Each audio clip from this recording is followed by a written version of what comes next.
Welcome to Darling Adventures. I'm Jenny Soloria, and this is First Steps, a series of basic sewing tutorials. In this video, I'm going to show you how to read store-bought patterns. They may seem intimidating at first, but it's worth the effort because you'll learn proper sewing techniques.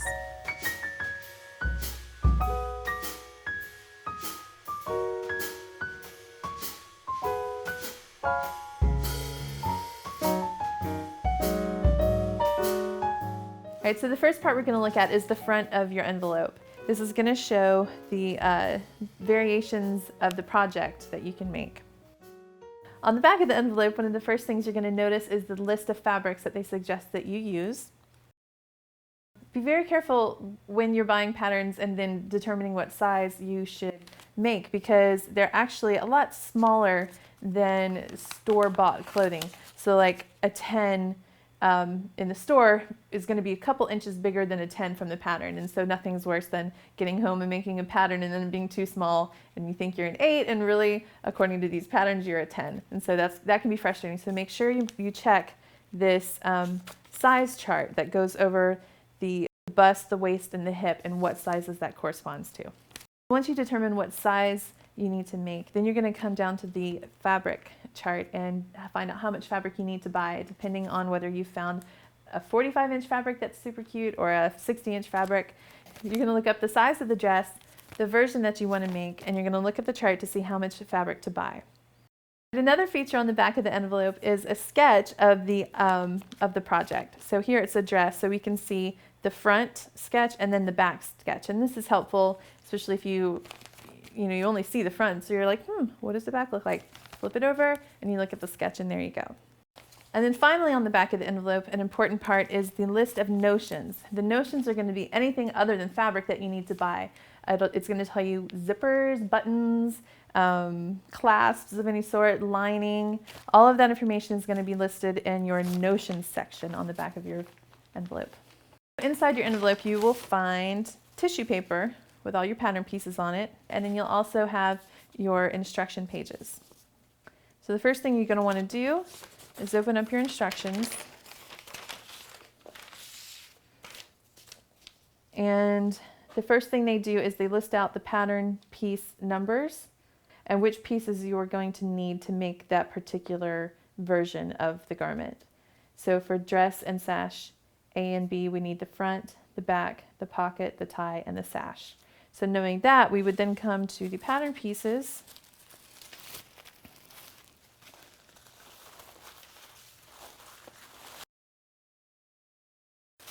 and like a map, you will never be able to fold this back like it was.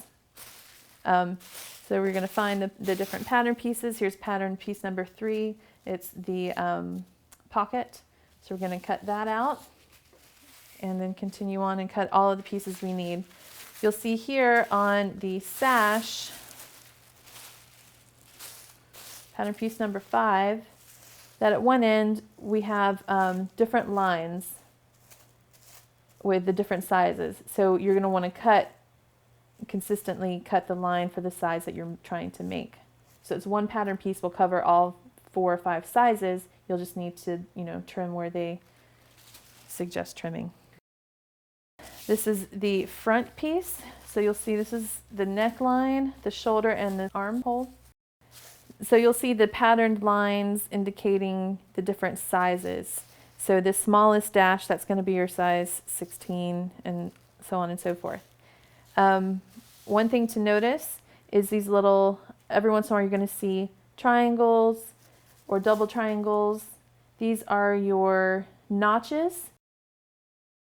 When it comes to cutting your fabric, wherever you come across a notch, you're going to cut a little extra flap of fabric there, and that is just a way to indicate where to match up the various pattern pieces together.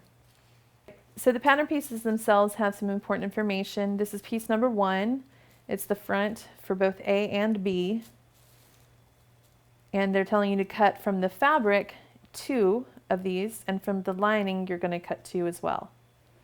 So once you've cut out all your pattern pieces from the tissue paper, you're going to come back here to the instructions and continue reading. So first they're just going to talk about some information you'll need to know so that you can lay out your pattern pieces and follow along with the instructions. Like, this little dotted pattern, that means it's the wrong side of the pattern, and this solid color means it's the right side of the fabric. So it just helps you to read the instructions and to interpret the pictures. Also, you're going to see a list of abbreviations. It's good to make yourself familiar with these because that's going to help later when you're laying out your pattern pieces. Down here they have diagrams showing you how to lay out your pattern pieces according to the size of fabric that you purchased and the size dress you're making. Moving on, you're going to see more information that you'll need to know as you're sewing, especially seam allowance. All the seam allowances here are included in the pattern pieces, so you don't have to cut extra outside of the pattern piece. And as usual for store-bought patterns, the seam allowance is 5/8. Here's some illustrations on clipping corners and trimming seams. Here's a glossary. It's going to explain the terms that they use in the instructions. So, once your pattern pieces are cut, you can get started with step 1 and then just follow along.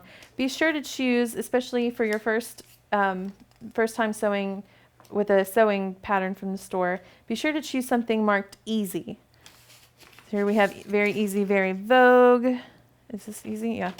Over here, this McCall's pattern is marked easy. Don't bite off more than you can chew. It's a great place to start, and you're going to learn things that you can apply to other projects, maybe designs of your own that you'll make. Like with this pattern, you're going to learn how to put in pockets. Store-bought patterns aren't as scary as you think. Just start with one rated easy and work your way up from there. Visit darlingadventures.com for more sewing tutorials, videos, and ebooks. Thanks for watching, and may all your adventures be darling adventures.